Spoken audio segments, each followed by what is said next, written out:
Hello friends, welcome back to my channel. আমি তোমাদের সাথে সোনিয়া। আমি তোমাদের সাথে আজকে শেয়ার করব কিভাবে ঘরে তোমরা অতি সহজে নরম তুলতুলে পিঠে পুলি কীভাবে করবে। তোমরা দেখতে পাচ্ছ আমি এখানে কড়াইয়ে গরম জল বসিয়ে দিয়েছি, তার ভেতরে একটু লবণ দিয়ে দিলাম, আর এখানে কিছুটা ময়দা আর চালের গুঁড়ি মিশিয়ে আমি করেছি যাতে খুব নরম হয় জিনিসটা।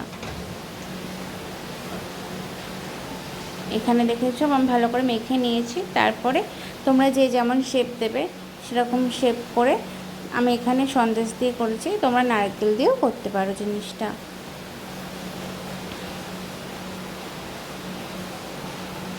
এভাবে আমি একটা শেপ দিয়ে নেওয়ার চেষ্টা করছি।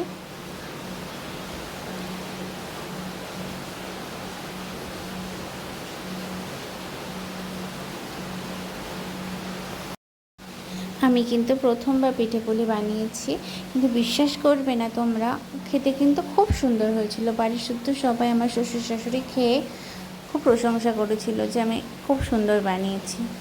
এটা শুনে আমারও খুব ভালো লাগছিলো। আমি ছোটোবেলা থেকে মাকে দেখেছি যে এরকম পিঠেপুলি করতে। তারপরে আমি এই পিঠেপুলিগুলোকে এভাবে দুধের মধ্যে দিয়ে কিছুক্ষণ ফুটিয়েছিলাম, এই 10 মিনিট মতো ফুটিয়েছিলাম, যাতে খুব নরম তুলতুলে হয় জিনিসটা। তোমরা এইভাবে ট্রাই করে দেখো বাড়িতে, তোমাদের খুব ভালো লাগবে। আর কেমন হয়েছে আমাকে অবশ্যই কমেন্টে জানাবে যে কেমন লেগেছে তোমাদের।